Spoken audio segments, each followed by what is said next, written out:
let's talk about the GATE program and autoimmune disorders.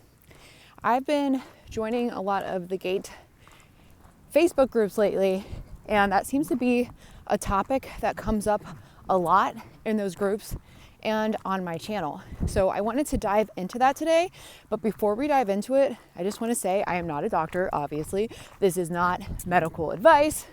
I want to look at things from more of a spiritual and psychic standpoint, especially as somebody who has had health issues at one point in my journey, a long time in my 20s.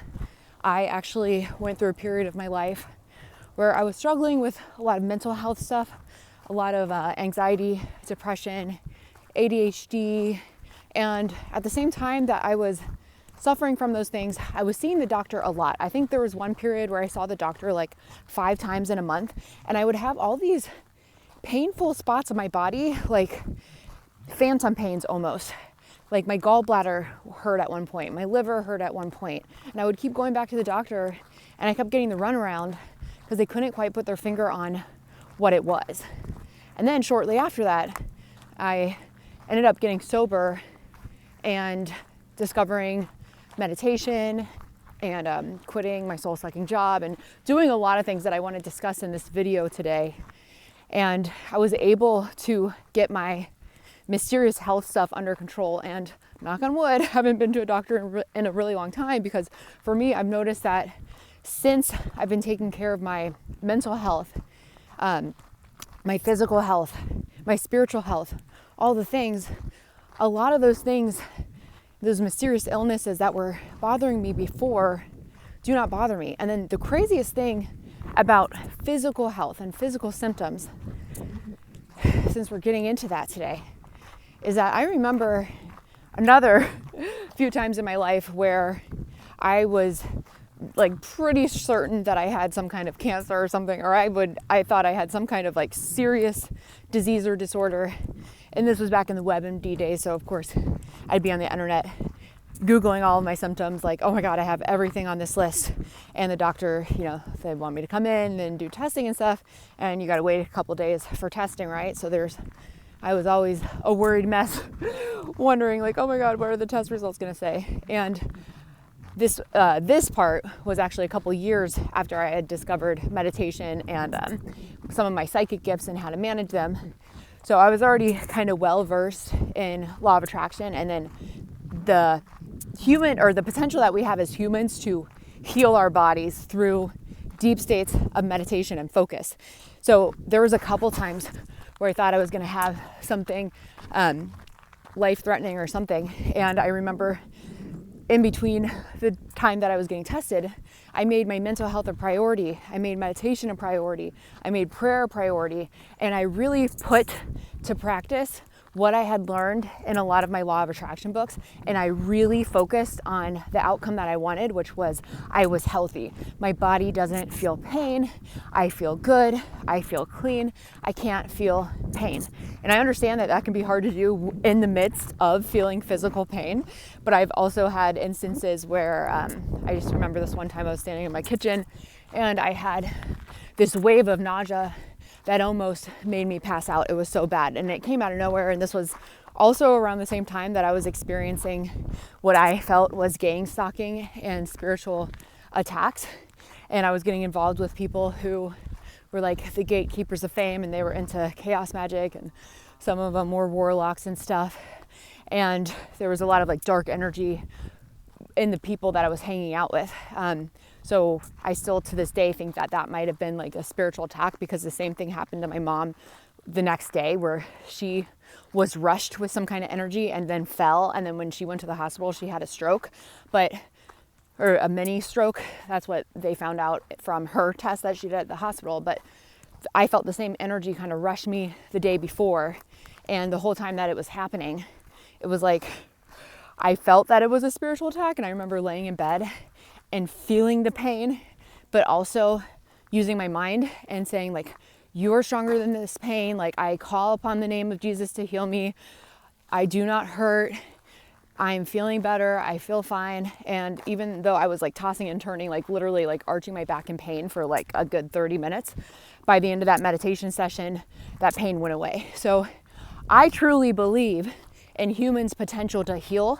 And I think that the reason so many of us might be suffering from autoimmune disorders and mysterious health stuff is because a lot of us who have had things like that going on are getting treated mostly by the Western medical system. Now, I could totally be wrong, and if you are a person who's had autoimmune and maybe you found some kind of holistic healing methods, or maybe you've actually had good experience with doctors and you want to share about that in the comments to help other people, by all means, please share your experience. But from my observations, it seems like a lot of us have relied on the system for a long time, even if we haven't agreed with it. But when it comes to health, sometimes it's like, well, what other choice do we have? If there are no holistic doctors, if there are no other places to go, it's kind of like you're stuck with what you're stuck with. So you kind of have to do the things. And also people are controlled, by their insurance and stuff, right? It matters what kind of income bracket you're in and what kind of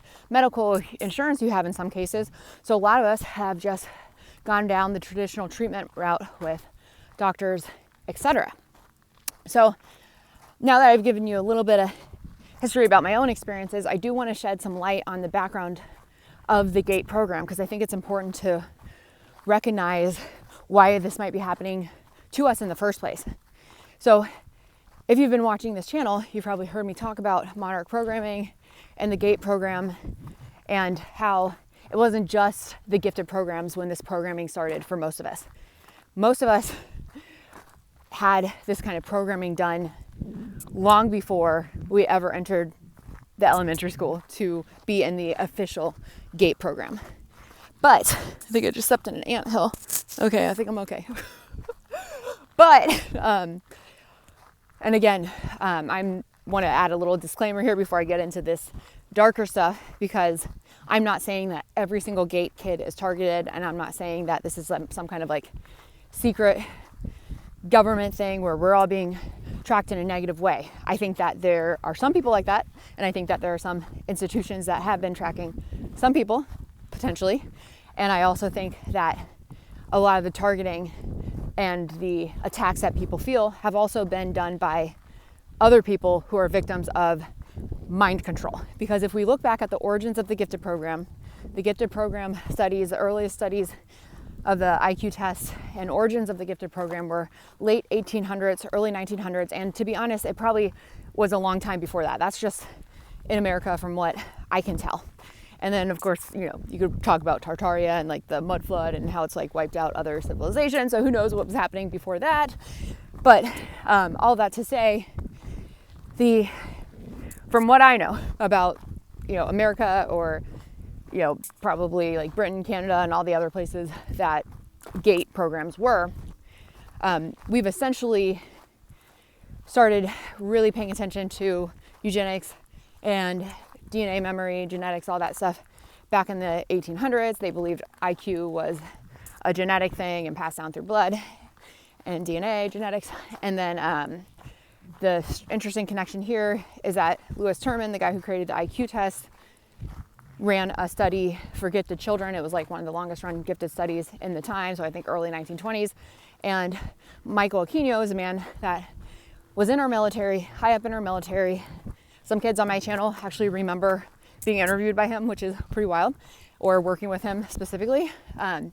But Michael Aquino also founded the Temple of Set. He was also accused of acts, harmful acts against children. He was mentioned in the book, The Illuminati Formula Used to Create an Undetectable Total Mind-Controlled Slave by Cisco Wheeler and Fritz Springmeier as a programmer. And he also co-authored a book. I want to say it was with, I don't know if this name is right, Jack E. Valley, something E. Valley. They co-authored a book called From Psyop to Mind War. I think that was in the 80s. And if I'm not mistaken, I thought I heard recently that, I don't know if his name is Jack E. Valley, but the other guy who co-authored the book with Michael Aquino is on the board for Turning Point USA. Okay, hello, Erica Kirk, Charlie Kirk, and all those crazy rumors and the weird stuff going on with that.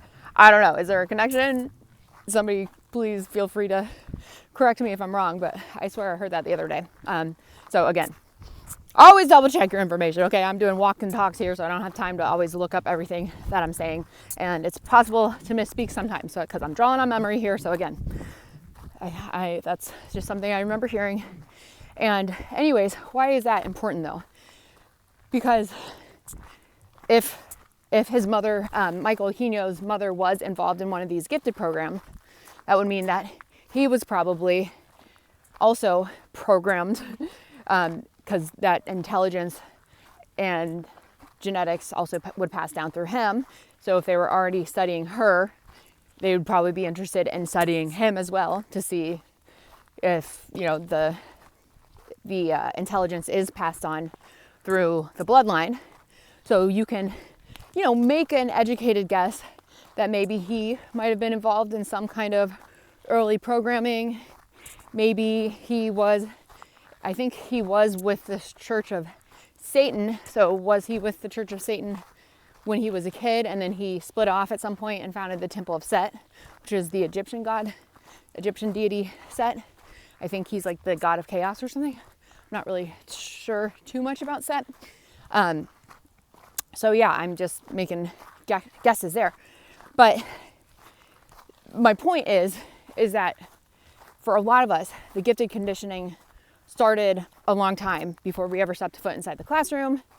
And a lot of us, it began in the hospital. A lot of us had traumatic births. A lot of us had parents who were well-meaning, who were listening to their doctors, who had told them, don't come when your baby cries, or you should do this for your child, or you should withhold this from your child, or you should put your child in these classes, or you should run these tests on your child. So I know for a fact, my mother was like abnormally close with my physician when I was an infant, and I was walking and talking and reading from a very young age. And I specifically remember, similar to the show Stranger Things, where there was like that white room with all the primary colors and like the tests that they were running on 11. I remember a room similar to that. And it's just fragmented memory. So I don't really remember like what I did or anything. I just remember those primary colors and white rooms and being in them as a child and doing tests and stuff. And especially doing eye tests, because I was also blind in one eye and I was born with a lazy eye that they had to do surgery on as an infant. So again, traumatic surgery. And then I'm pretty sure that surgery happened right at 18 months, which is also the specific age that is mentioned in the Monarch programming literature. So again, not saying every single person is like, Monarch programmed or anything like that. However, you do have to take into account that a lot of the earliest gifted programs that we remember that we've been talking about on this channel were in the 60s and 70s. And what I've learned while researching this topic on my channel is that 60s and 70s gate kids had a very different experience than the 80s and 90s gate kids. And 60s and 70s is when MK Ultra was happening, and it was more in the dark. So my guess is by the 80s and 90s, especially since the From Psyop to Mind War came out, I can't remember if it was 83. I think it was sometime in, I want to say it was the 80s. But I might be thinking about the DARE program, which I think rolled out in 83, which is also, I think, kind of a psyop because they were using a program that actually did the opposite. They found out that the DARE psychology actually made people more prone to addiction, yet they continued to roll it out in schools regardless. So it's just interesting that this is Chief of Police Daryl Gates, of all names, who was one of the starters of the GATE program with Superintendent Harry Handler. I'm sorry, you can't make this stuff up. They started the DARE program in the 80s, so they were in LA, Los Angeles, the fallen angel. Did they know Michael Aquino? I don't know. Do you think that somebody who's head of military might have some kind of rapport with the chief of police or the superintendent of LA school systems, especially if they were in some kind of satanic cult? I don't know. I'm just asking questions. What do you guys think? So psychological warfare, probably more so, they're starting to understand how the MK Ultra stuff was affecting people, and they're like, hey, maybe we should roll this out in schools. So 80s and 90s, you get the DARE program. You have a little bit of a I don't know the word I'm looking for. I feel like 60s, 50s, 60s, 70s gate was more like covert, secretive, like sticky in a closet and headphones and kind of like creepy stuff that people remember. And then 80s and 90s is more like hearing test, pink drink, working on projects with NASA, doing reports on cults as a fourth grader, cracking Morse code, doing patterns for the military, like just crazy stuff that they had some of these gate kids working on. So anyways, all of that to say, as a gate child, it's very likely that your programming happened a long time before your symptoms ever started and before your gate program experience ever started. So the other important thing to think about is when we're drawing all these connections with their early programming, like hospital births and trauma and all that.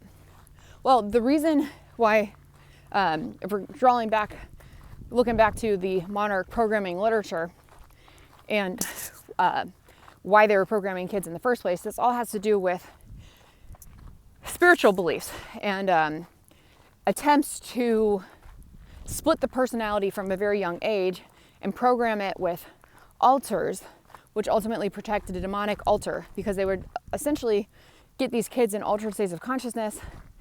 And I think there are some accounts where I've heard Nathan Reynolds, who says that he escaped a cult like this in Arizona. He said that he witnessed kids like being dunked in a bathtub or something and held underwater and pushed to the point where they would essentially leave their body and dissociate.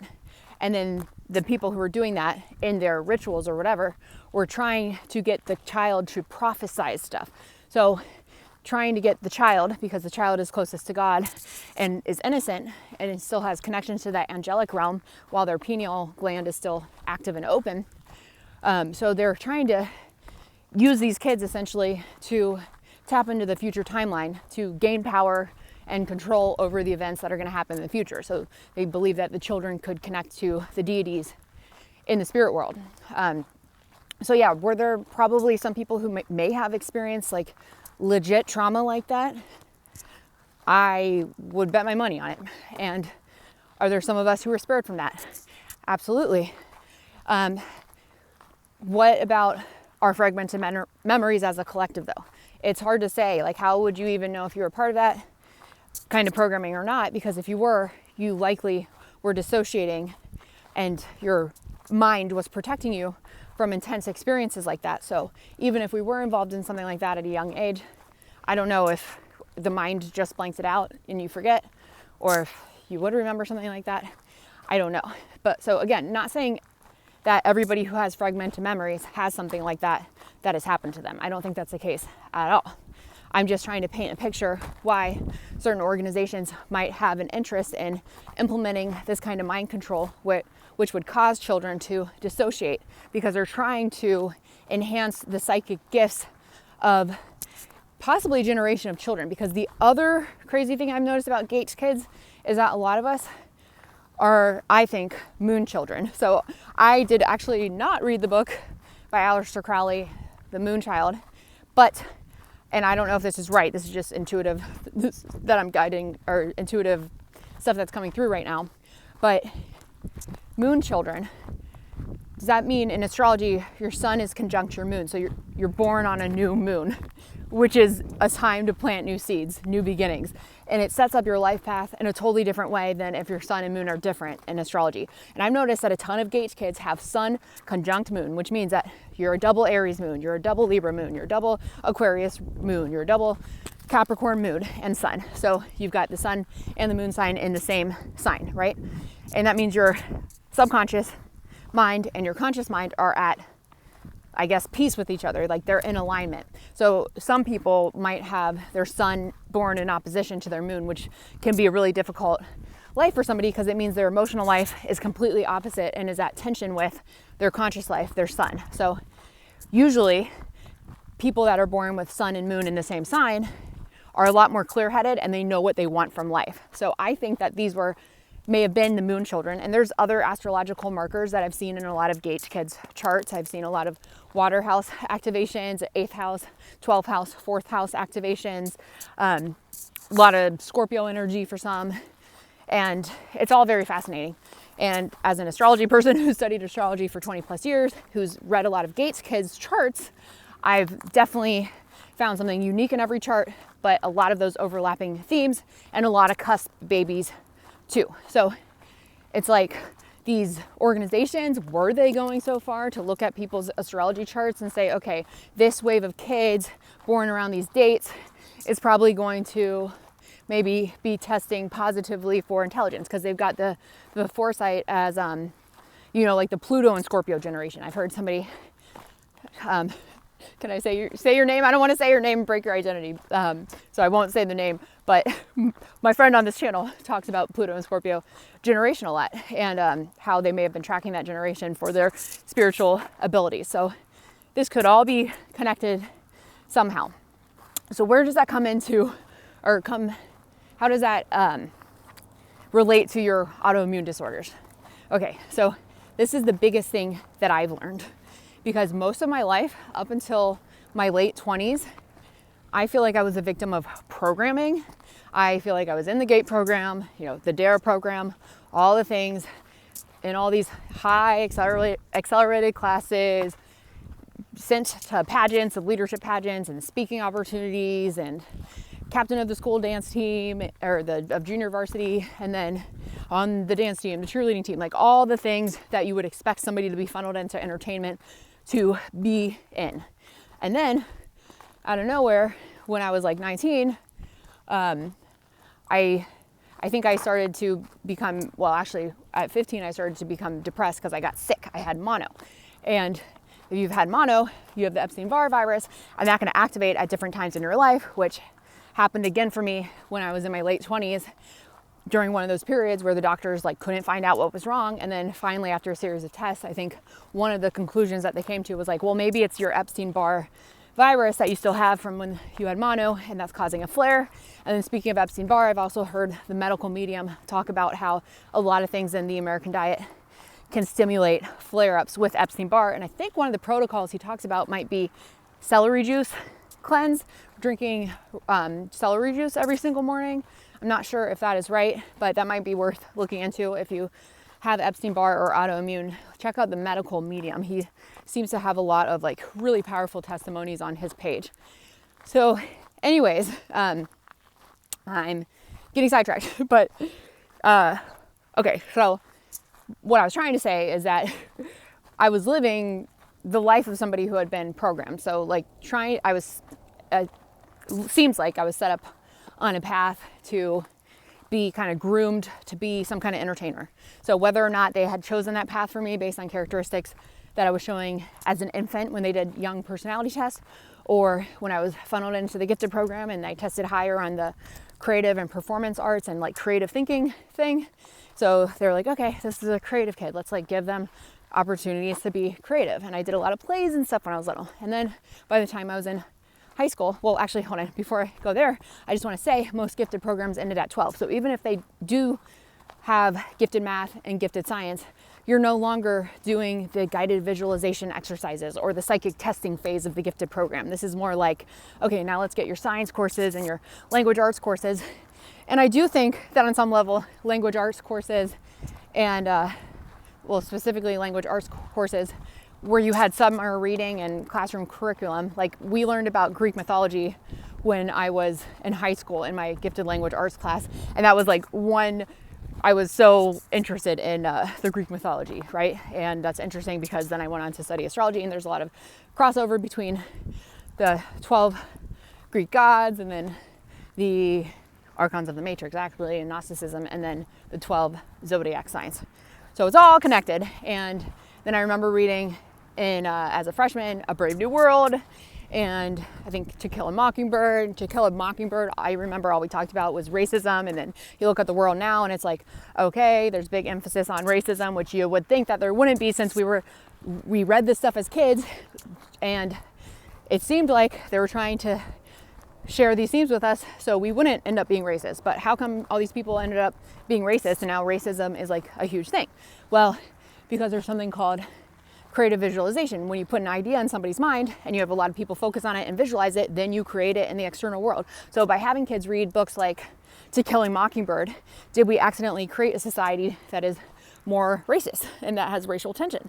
By reading a book like A Brave New World, where it was weird that the kids were like, or the teenagers were having intimate relationships with each other, and they were like on birth control and all these like weird things in the society.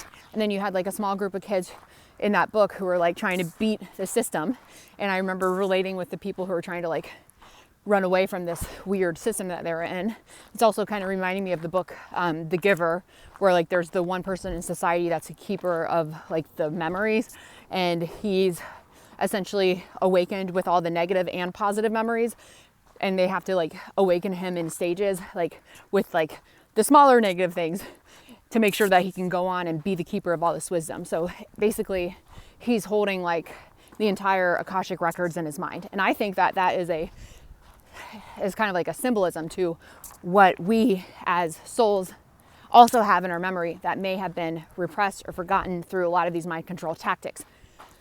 So I'm sorry, I'm all over the place because I do have ADHD, and I'm trying to show you how everything connects. And it's just like one of those things where you start talking about one of them and you're like, well, then there's this connection and there's this connection, and you kind of got to talk about it all because it's all seems to be really relevant for what the gate kids are experiencing right now and why a lot of us have health stuff. So I'm just trying to show you how all of these things are connected, and the program's ended at 12 because that's when your brain shifts from alpha, which is the primary manifestation brainwave, alpha and theta. So from 3 to 6 theta, 7 to 12 alpha, and then 12 and on is beta, problem solving mode, different brainwaves. So you're no longer an emotional sponge that can just manifest things like that.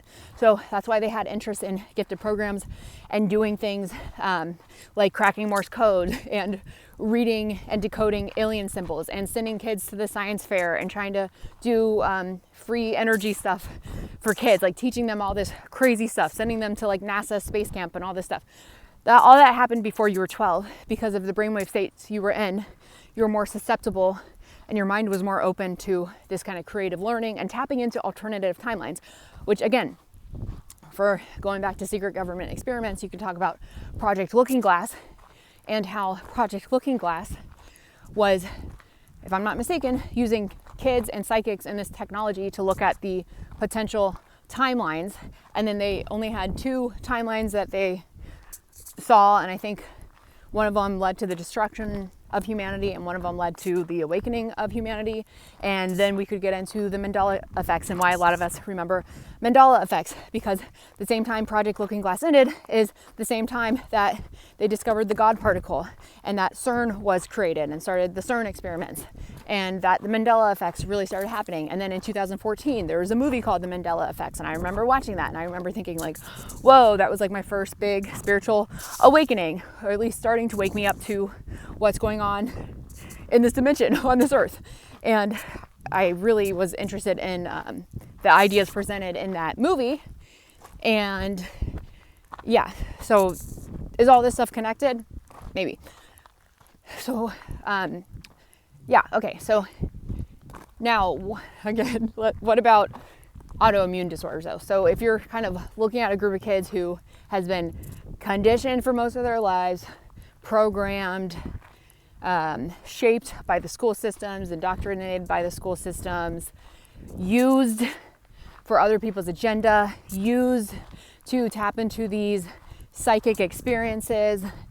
And if we're going to go like really left field conspiracy, what about the gate kids who also might have been part of UFO alien hybrid experiments? They remember the UFO and the Greys as kids.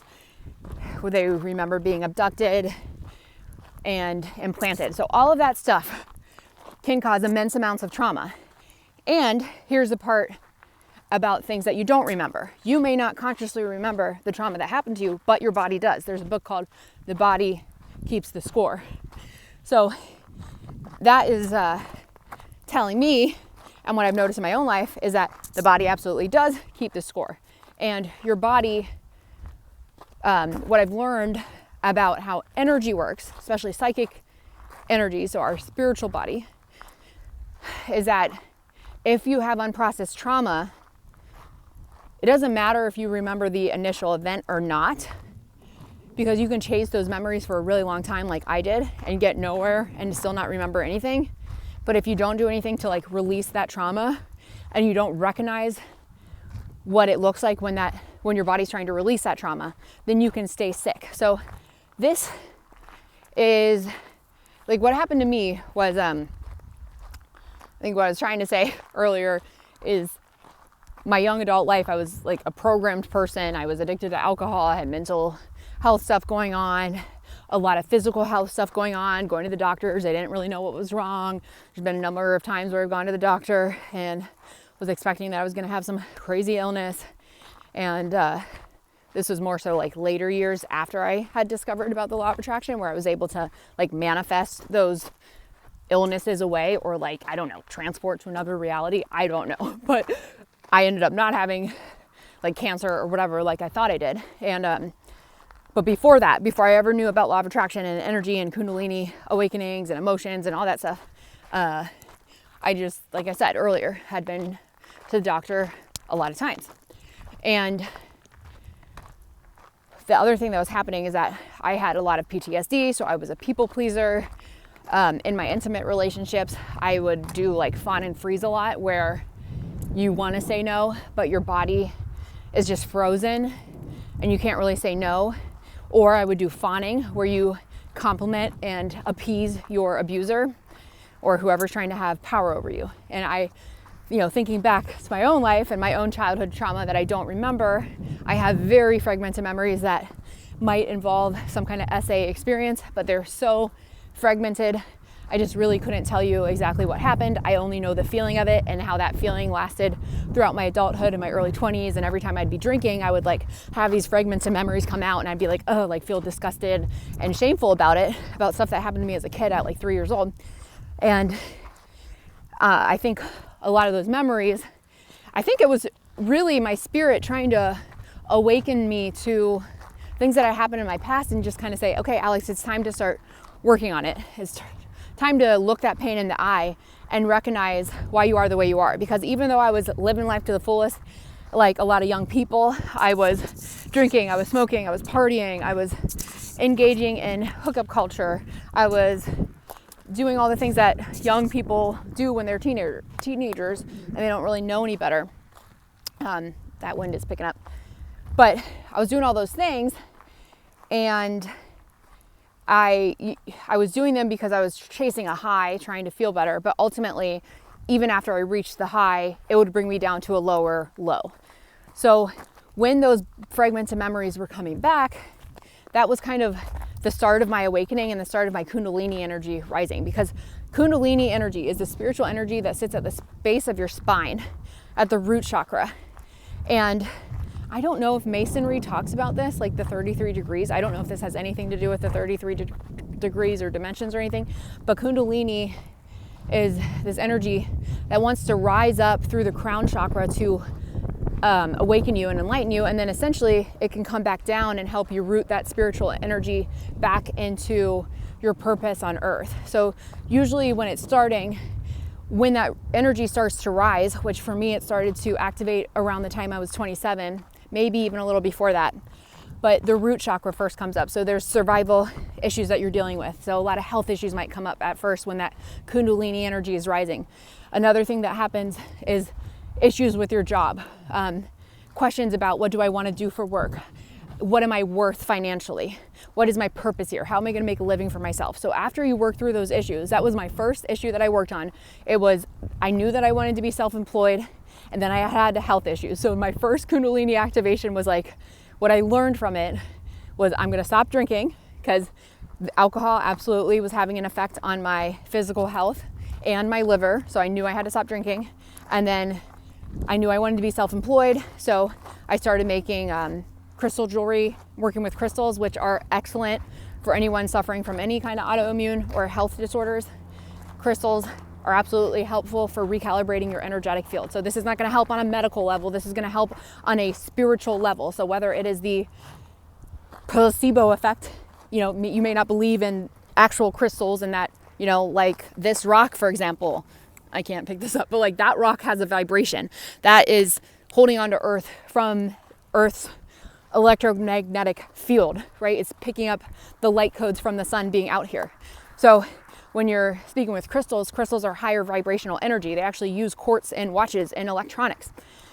So different crystals have different properties, and that was the other thing that I started working with when I was having like the first step of my Kundalini rising. So it was root chakra issues. So once I got those under control, which was my health issues, which stopped when I stopped drinking, and when I started to meditate. So I started to meditate and clear my mind, and I started to give up the physical pleasures of the flesh, like alcohol and like junk food, because also while giving up alcohol, it also helped me give up pizza and greasy food and greasy sausages and all the gross kind of meats and cheeses that most people don't think twice about consuming. We're like, oh, low fat bacon, it's cool, it's low fat. Oh, Dunkin' Donuts has a low fat thing. It doesn't matter if this cheese has 20 ingredients and it's not even real cheese.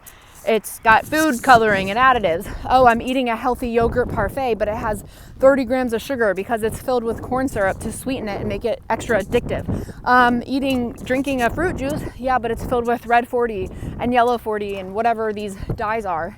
So all these things, like, you have to be hyper vigilant about reading labels, especially if you live in America, because they sneak crap in all the time and it absolutely affects your physical health. So that was step one for me.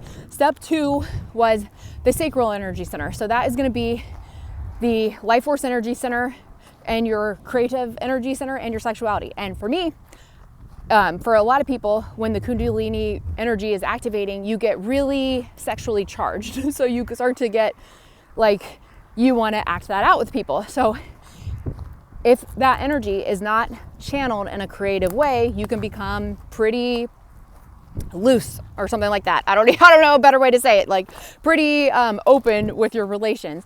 And especially if you're a victim of childhood trauma, especially SA, and you only know freeze and fawn responses, and somebody's picking up on your creative energy or your sexual energy, and they get you in a situation where you don't know how to say no because you have not healed from that unprocessed trauma, then it's easy to rack up partners and become like addicted to that kind of experience, and then lie to yourself that you like it because you've got Stockholm syndrome. So you're lying to yourself and you're saying, yeah, I'm sexually liberated, even though I actually hated every moment of this. I just couldn't tell you because I think I'm so traumatized that I was literally like, I'm just supposed to exist to be a body for people. Like, that's how dark it can get. So that kind of happened to me a long time ago when I was first waking up to this stuff, and until I learned how to channel that energy creatively. So I realized that my energy got really magnetic when I was going through this Kundalini activation, and my spiritual senses were coming online, but it was like being siphoned from kind of energy vampires and people around me who wanted that. And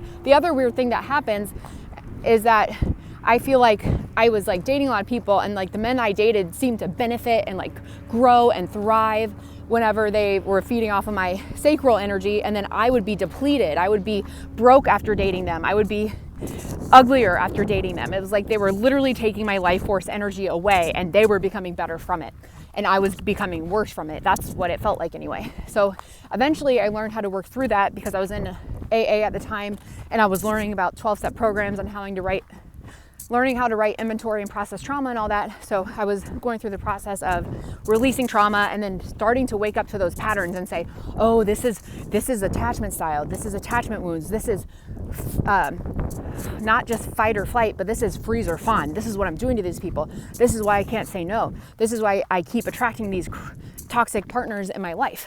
This is why I'm being toxic, because I'm not being a good gatekeeper. So I started to make all those connections.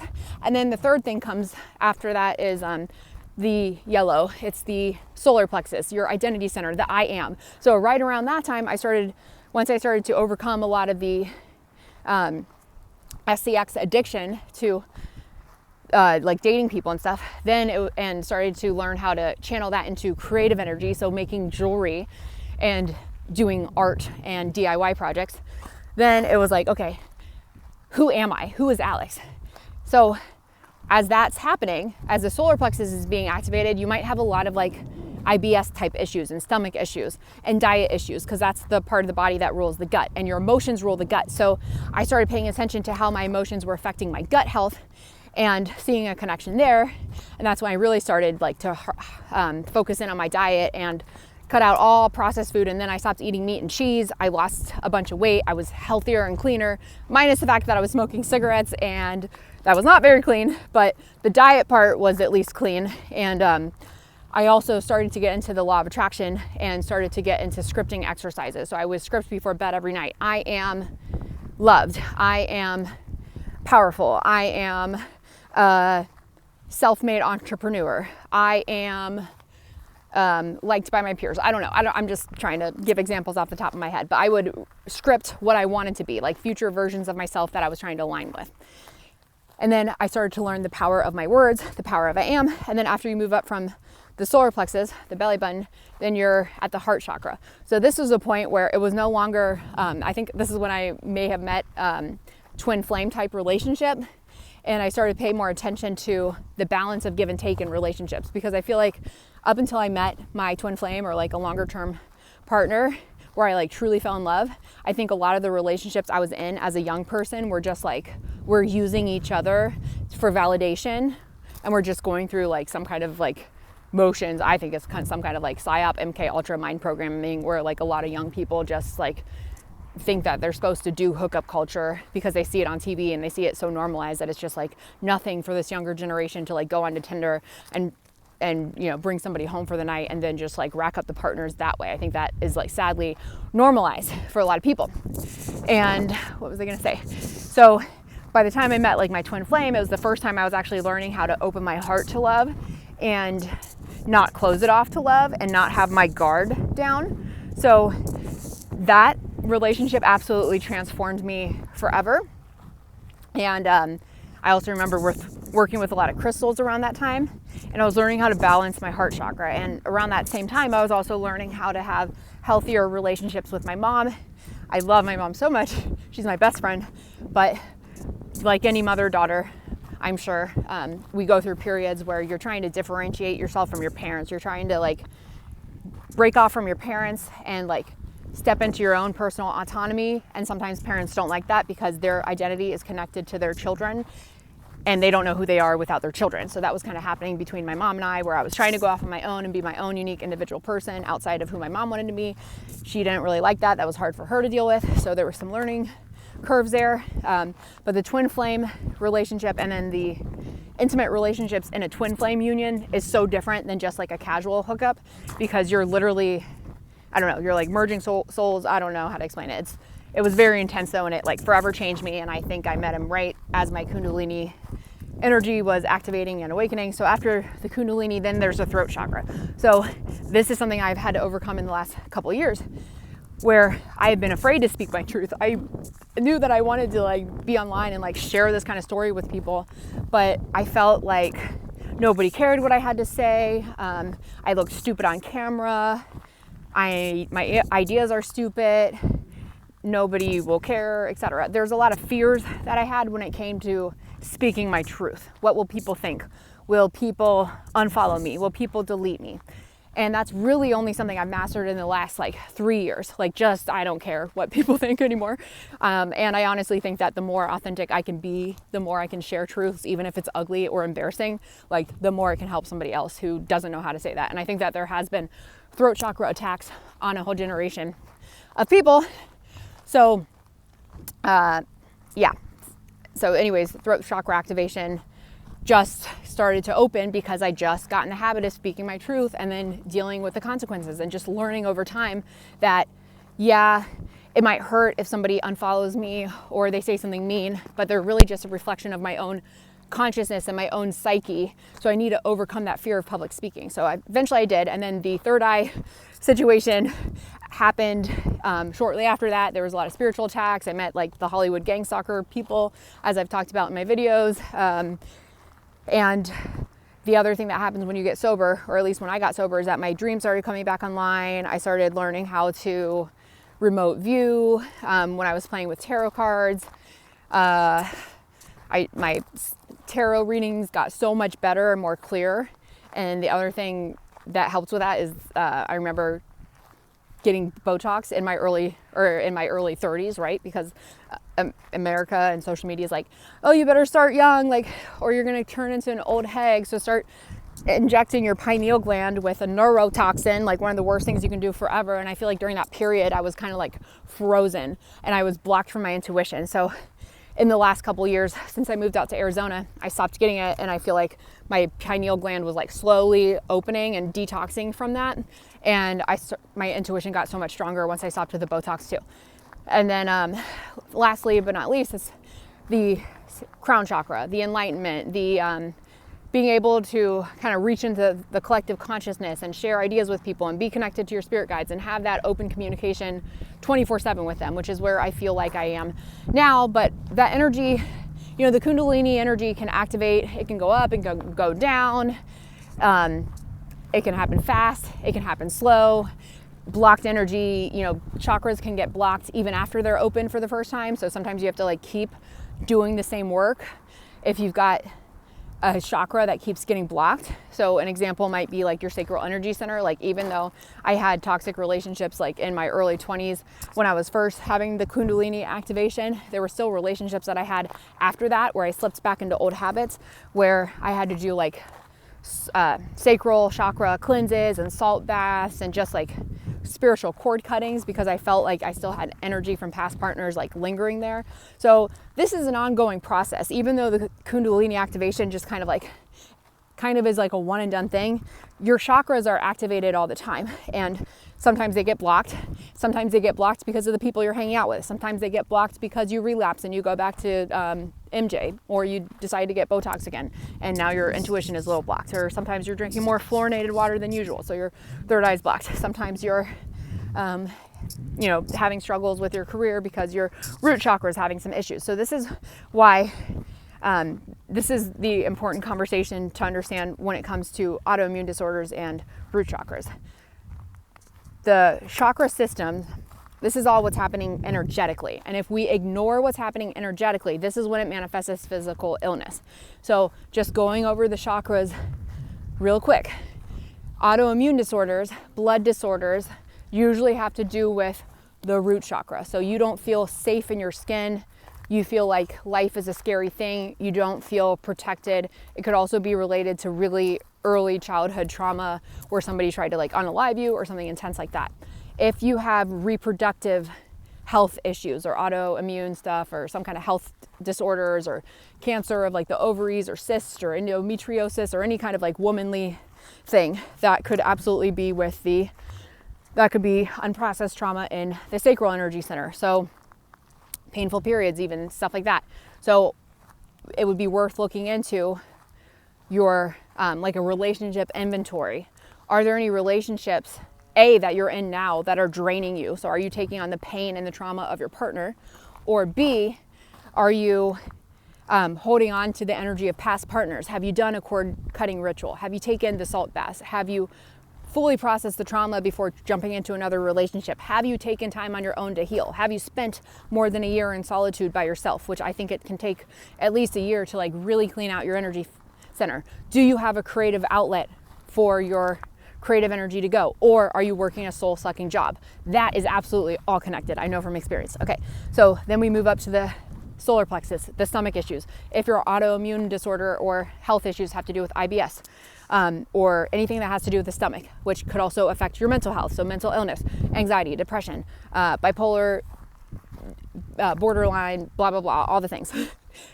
Watch what you're eating. So not only is that one really important because your stomach affects your mental health and absolutely affects your gut. So like if you're suffering from that, you definitely want to take a look at what you're eating and get really intentional about reading the labels. The other thing to think about, I'm not trying to be like a hippie, granola, crunchy vegan or anything like that, because I do eat meat from time to time when my body craves it, but I'm not like a super carnivore like I used to be at one point. And some people swear by the carnivore diet. I think animals are treated so poorly, I would not want to fill my vessel only with carnivore foods. Maybe if they were all coming from farmers who really treated those animals well and they weren't slaughtered literally while they were still alive like pork is, like that is absolutely disgusting. And think what that's doing to your mental health and your body when you are consuming animals. It's like adrenochrome for children.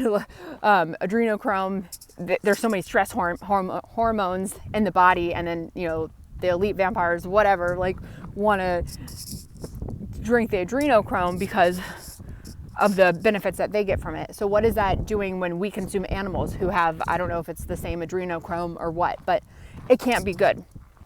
Because the thing with adrenochrome that I've heard other spiritual teachers talk about is that it gives them a high so they can look ahead, but then it drops them even lower because everything is polarities on this earth. So it's kind of like the substance.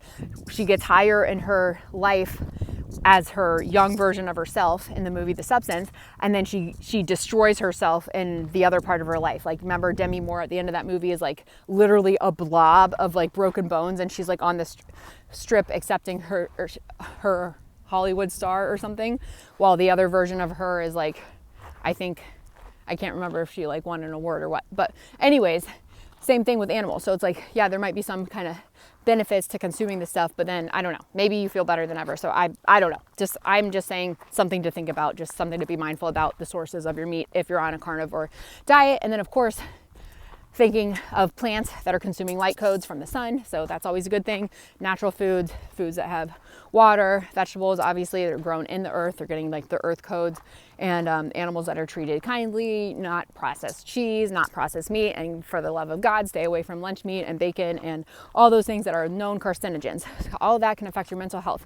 So, and your, stomach issues and all that. But also the energy of the solar plexus is your boundaries. So you have to also, something that might help with the health stuff is really being intentional about who you are, because the solar plexus is I am blank. So if you're always talking about your life and describing it as like something negative, like, oh, things always happen to me, like people always cheat on me, I never find good work, all the good jobs are always taken. So like you've got all these beliefs about the world and about your personality and like who you are. So this is where we can fall into victim patterns, and then that can have a physical effect on our health. So be careful about the stories you're telling about yourself and your life, especially if you're on this channel and like consuming this kind of topic, because without a solution and without creators like telling you actionable steps that you can take to evolve from this, you're literally just falling in a trap of consuming fear-based material without any answers and without any ways forward. So that's why I always try to provide value and actionable steps that you can take.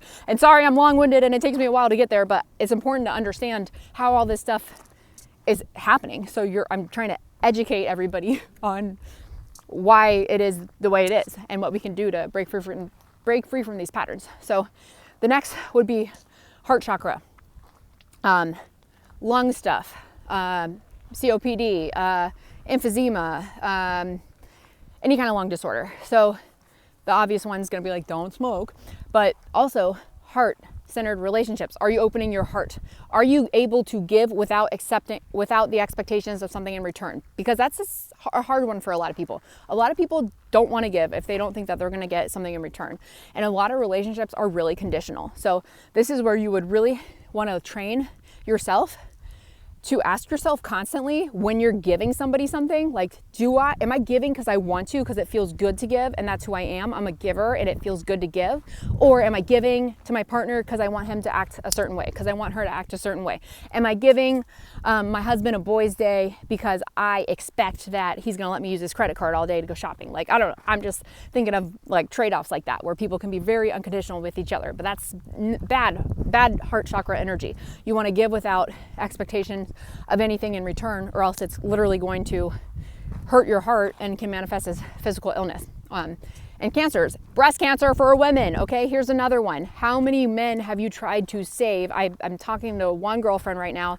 She's like a huge empath, and she's very kind, very giving, and she attracts like a lot of guys. And but she's always with these men who are broken, and I think she takes it upon herself to like heal them. And then she got breast cancer, and she saw some kind of like, I don't know if it was a Reiki healer or some kind of energy healer, and is basically like, yeah, all of that energy that you've been putting into other relationships, like he didn't even know her or her habits, but he could read the energy, and he's like, all that energy that you've been putting towards other people has literally congealed into your heart center space, and now is causing the physical manifestations of breast cancer. So you have to work on this internal wounding. That's why the disease happened. And disease is like decades usually decades of unprocessed trauma. So if we don't get a hold on this, that's when it spirals out of control.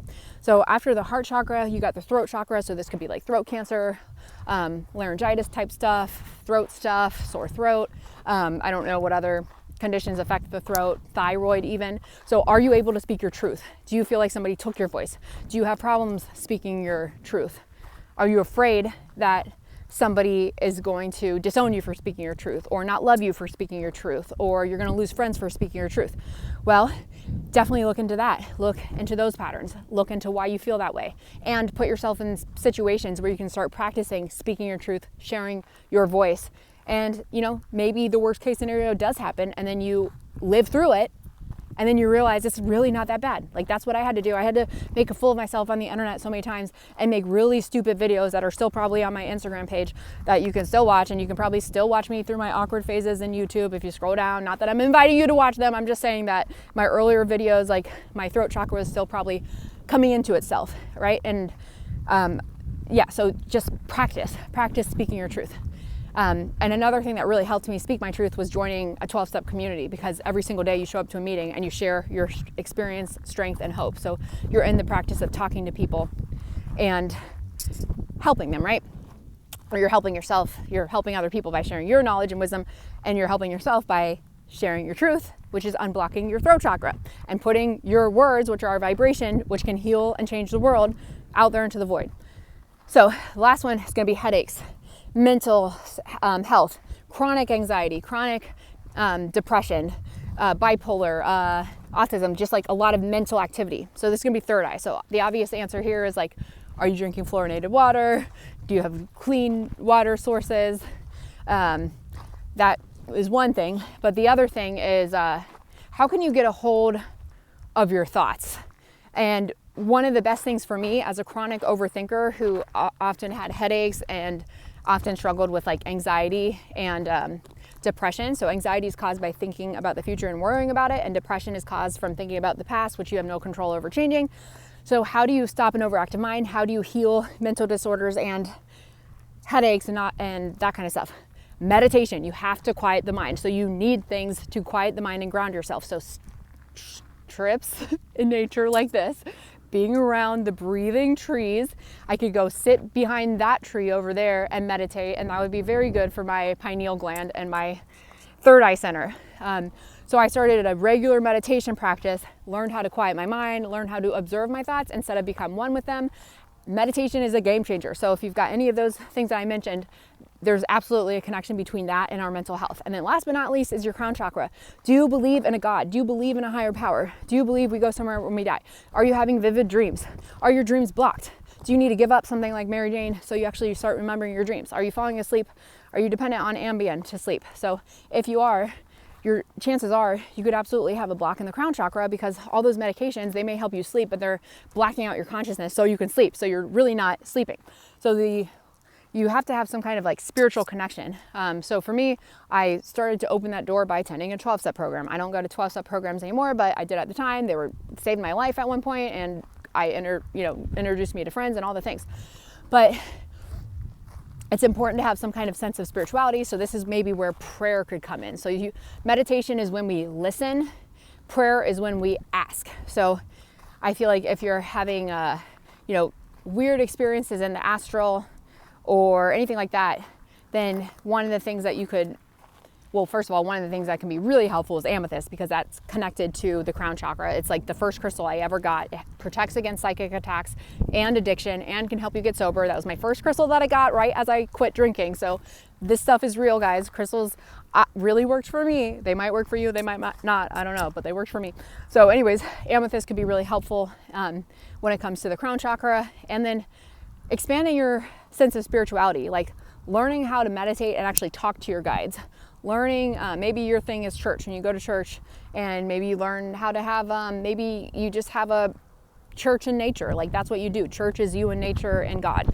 So it looks different for all of us. But these are all just things that you can think about. Things that I've tried at various points in my life that helped me heal my chronic illnesses or my phantom pains that I was having that I had no idea. I haven't had, knock on wood, haven't had to go see a doctor in a really long time, because I'm able to stay healthy because I'm always on top of my mental and my emotional, and the connection between my emotions and my intuition and my body, because there's a connection. If you missed another video, I talked about the connection. I talked about how gait rewired our nervous systems and how to get it back. And then there's another video I did right after that about reclaiming your spirit. I highly recommend watching that one. I didn't get as many views, but it's such an important video because it's talking about the balance between the physical, your physical health, your mental health, your emotional health. And if one of those pillars is broken or cracked open, your spirit is not going to have its light on. So you need to make sure you're physically consuming the right food, you're not eating junk food, you're not drinking, you're not doing Mary Jane and all these things that are like clogging your pineal gland and like literally are a depressant, and they're literally killing your brain. So bad for you. And usually when you stop the physical, it will affect the mental in a positive way. So if I'm addicted to cigarettes all the time, for example, it's affecting my mental focus because every couple hours I'm going to be craving nicotine. So it's affecting my mental focus. And once I can stop putting my mental focus on when my next hit will be with the, MJ or whatever it is, then all of a sudden I can use my focus on something positive, like maybe some kind of creative project, maybe some kind of project where I'm connecting entrepreneurs so we can make positive change in the world, maybe some kind of some other kind of self-help program. So it's important that you clear up that mental energy so you can focus on something positive, because using your mind is where you're going to start manifesting stuff. But the other part of manifestation is your emotions. And the other connection that your emotions have to the physical is that if you eat a lot of sugar, here's a great example right now. I am a sugar addict. I was a sugar addict. And in the last week, I've really cut down on sugar. And holy crap, I didn't think I was eating that much sugar because I only eat natural sugars. I eat like dried fruit sticks and I use maple syrup and honey as a sweetener. But apparently, I guess I've been overdoing it with the honey and maple syrup, thinking like, oh, it's natural, so it's okay. But I had no idea how much that was draining my energy during the day and making me feel tired, out of nowhere, and then unable to like function. And it was making me feel foggy. And there would have been times where I'm like, I just like don't feel like doing anything today. Like I'm not sad, I just don't feel like moving. I'm tired. But I stopped with the sugar the last couple of days, and holy crap, I've been so much more energetic, so much more motivated, and gotten so much stuff done at home. I'm spring cleaning right now. So definite connection between diet and emotion. So I'm not feeling blah and bored and lazy anymore. Now it's like I'm excited to clean. I'm excited to make this video. I'm excited to make plans with my friend when she comes into town. So I'm in a lot better spirits from cleaning up my physical diet. But the other thing is that once your body heals from an addiction, your emotions will naturally rise. Sometimes they're in the interim when you're first quitting an addiction. You have to find a new substitute. So for me, I found like new emotional outlets like art and meditation was something that helped me reel in my negative emotions when I was recovering from addictions. But you just have to play with it. You just have to learn how to sit with your emotions. So meditation is like the number one thing I recommend to anyone, just learning how to sit with our emotions and then feel them, not being afraid to feel them, not trying to numb it with an agent or medication or alcohol or MJ or anything like that. You don't want to numb your emotions. You want to sit with it and transmute it. So that negative emotion that you're feeling, that fear that you're feeling, the anger that you're feeling, like think about how much you hate the fact that these big conglomerates are getting away with like vaccinating our food or like putting poisonous dyes that are banned in other countries in our food as Americans. Doesn't it piss you off? So instead of being angry about it all day and just being angry and then like taking it out on your family or your friends or your wife or your husband, what if you take that energy and you're like, I feel angry, but I'm going to use that as power and as fuel. I'm going to be a sprinter, and I've got all this anger that's building up, and now I'm going to channel it into action. I'm going to pick up that phone. I'm going to call. I'm going to put out my signal for the other Gates kids, those who want to take action, those who want to help, the world be a better place. I'm going to use that anger that I feel for those things and say, hey, let's channel it into something positive. So that's just one example of how we can take our lower vibrational emotions and use it for something good. So you're not directing it at a person or an agency, but you're directing it into action. So I'm not saying we're going to go like take a group of people and like, let's go, I don't even think I can say this stuff on YouTube, but I'm not trying to like gather up people to go march anywhere and protest. I'm trying to say, where are there pockets for improvement? Can we get groups together to go pick up trash? Can we get groups together to learn about sustainable farming? Can we get groups together to go volunteer at an animal shelter? So it's about taking positive action. It's not about punishing or getting revenge on one person. Take positive action, ignore what is going on by doing something that counteracts that. So like put good in the world, do something that's going to change it in a positive way, because we don't always have control over like what these entities are doing, and it doesn't really serve us to just it doesn't serve us to get angry at these people without taking action. So take action in a positive way that is going to make a difference in your local community. That's the best way we can do it. And if you need any additional tools besides all the ones that I've just shared, highly recommend that you check out the link in my bio and the link in every video, my Linktree, Statements by Alex, where you can find my fear inventory, 21-day habit tracker. Awareness is not enough. I highly recommend splurging the $22 on the worksheet, because it's a 60-day worksheet and you fill it out every day. That is how you create change. You don't create change by just reading about something. You create change by taking action. So that's what that worksheet is designed to do. And I also recommend booking a personal astrology or human design reading. Human design would be huge if you have any kind of health issues, because human design looks at your open and closed chakras, what is defined and what is undefined. Oftentimes those relate to the areas of the body that are sick, and some people have the mediumship gene.